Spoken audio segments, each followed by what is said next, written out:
60 और 70 का दशक जब भारत में लोक गीत घर घर गाए जाते थे, तब का जमाना था शास्त्रीय संगीत का, क्लासिकल म्यूजिक का, और तब पॉप सिंगिंग को बहुत भारत में हल्के में लिया जाता था। और इस हालात में एक ऐसे सिंगर ने पॉप म्यूजिक ना बस उसको भारत में पेश किया, पर उसको एक गरिमा के साथ बहुत अच्छे से पॉप म्यूजिक का एक अलग ही स्थान म्यूजिक इंडस्ट्री में शुरू हुआ।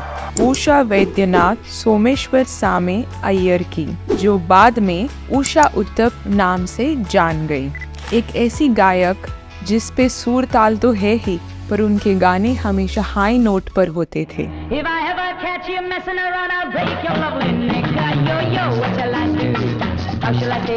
उस टाइम में उन्होंने कुछ ऐसे गाने बॉलीवुड में गाए जिनका वजन और वजूद आज भी उसी तरह कायम है। यह बाकी सिंगर से बहुत हटकर पहचानी गई। संगीतकार के साथ साथ वो टीवी एक्ट्रेस और अभिनेत्री भी जानी गई। और उषा जी पॉप के अलावा जैज भी गाती है।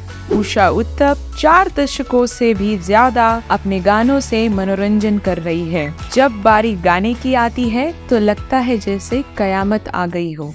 बिंदिया चमकेगी, चूड़ी खनकेगी, मेरी नींद उड़े जाए, बिंदिया चमकेगी। तो चलिए जानते हैं कि इस अद्भुत गायिका की अपने करियर की शुरुआत कैसी हुई थी।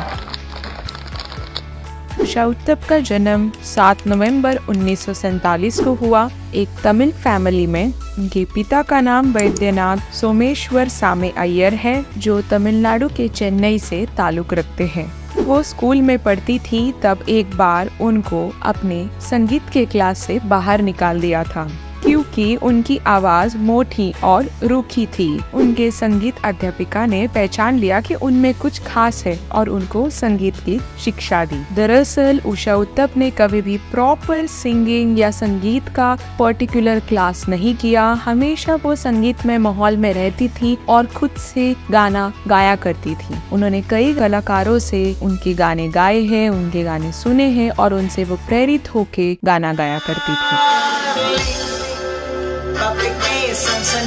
एक बार करने दो डार्लिंग, आंखों से आंखें चार करने दो, रखना मुझको प्यार कर। बात करें कि उनका करियर कैसे स्टार्ट हुआ। उनके 3 बहनें थी और सभी सिंगर थी। उषा जब 9 साल की थी तभी उन्होंने अपना पहला स्टेज शो किया था। तब वो अपने बहनों के साथ गाया करती थी और उसके बाद उनके बहनों ने उनको आरजे से मुलाकात किया और वहाँ से उन्हें मौका मिला रेडियो सिंगिंग का। इसी तरह उनका रेडियो में गाना गाना जारी रहा। उषा जी ने फिल्म इंडस्ट्री में अपना पहला कदम रखा। तब उन्होंने देखा कि उनके एनवायरनमेंट में काफी लोग ऐसे हैं कि उन्हें जो फीमेल सिंगर्स चाहिए, उनकी आवाज काफी मीठी होनी चाहिए और पतली होनी चाहिए। उनकी आवाज तो भारी थी, तो मर्दाना आवाज बोलकर उनका मजाक उड़ाया जाता था।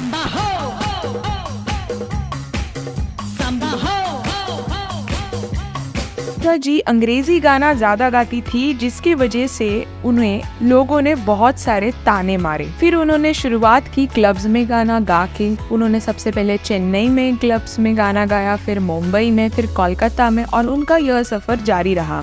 जब वो इन क्लबों में गाना गाती थी तो उनके जो साथ गाने गाने वाले लोग होते थे वो काफी इंडो इंडियंस रहते थे, पर उषा जी एक लौती इंडियन थी और साड़ी पहनकर पॉप सिंगिंग और जैज सिंगिंग क्लबों में करती थी। ये सब करने के लिए भी बहुत ज्यादा कॉन्फिडेंस चाहिए और जो उनमें झलकता था। का यह अनोखा अंदाज लोगों को इतना आकर्षित किया कि वो क्लबों में सबसे हाईएस्ट पेइंग सिंगर बन गई। और इसके बाद उन्हें दिल्ली के ओबराय होटल में गाना गाने का मौका मिला। वहाँ पर एक्टर देवानंद भी आए थे और उनकी आवाज सुनकर देवानंद को बहुत अच्छा लगा और तुरंत ही कहा कि हम हरे कृष्णा हरे रामा टाइटल सॉन्ग आप ही गाएंगे। दम मारो दम, मिट जाए गम, बोलो सुबह शाम, क्या पता ना जाने क्या हुआ कि उनके हाथ से यह गाना फिसलकर आशा भोसले के पास चला गया। फिर इसके बाद उनका सफर शुरू हुआ और उन्हें कई फिल्मों से कई गानों के ऑफर्स आने लगे। वे कई सारे इंग्लिश सॉन्ग्स गाए, स्कॉच एंड सोडा एंड बहुत सारे इंग्लिश सॉन्ग्स उनके फेमस हुए और वो युवाओं के भी मन में छा गई। इस आवाज का मजाक सब लोग उड़ाते थे। उन्हें भी पता नहीं चला कि वो उषा जी कहाँ तक किस मुकाम पर पहुंच गई थी। ना वो उन्हें पता था और ना खुद उषा जी को। फिर उसके बाद 1980s के बाद उन्होंने आर.डी. बर्मन और बप्पी लहरी के साथ बहुत सारे गाने गाए, जैसे रंबा हो, हरि ओम हरि, ऐसे बहुत सारे गाने उन्होंने गाए और जैसे कि अविस्मरणीय बना दिए। जो भी आज भी जब हम बजाते वक्त उन्होंने सारी भारतीय भाषाओं में गाना गा लिया था, जैसे मराठी, हिंदी, इंग्लिश और तमिल, मलयालम, कोंकणी, पंजाबी, ओडिया, आसामी, ऐसे कई भाषाओं में उन्होंने गाने गाए। इसके अलावा वो जर्मन, स्पेनिश, रशियन, इटालियन, रूसी, ऐसे बहुत सारे विदेशी लैंग्वेजेस में भी गाना गाती थी। एक बार उन्हें नेल्सन मंडेला के साथ मिलने का मौका मिला। तब नेल्सन मंडेला उनसे इतना ज्यादा प्रभावित हुए कि उन्होंने पूछा कि आपको क्या चाहिए, मैं आपको देने के लिए तैयार हूँ हमारे देश से। तो ये बहुत एक अभिमानी बात है कि एक भारतीय सिंगर किसी और देश में उसे इतना ज्यादा सम्मान मिलना। उसके बाद केनिया के राष्ट्रपति ने भी उन्हें केनिया का सिटीजन बनाने का घोषित किया। उसके बाद मदर टेरेसा ने भी उन्हें कहा कि आपके गाने का स्वर हमेशा मेरे प्रेयर्स में रहता है और मदर टेरेसा उनकी बहुत प्रशंसा करती है। इसके बाद जब भी इंदिरा गांधी उनका गाना सुनती है तो बस एक ही लाइन बोलती है, उषा यू आर फैब्युलस। इन्होंने टोटल 250 एल्बम और 150 रीजनल और विदेशी गाने गाए हैं।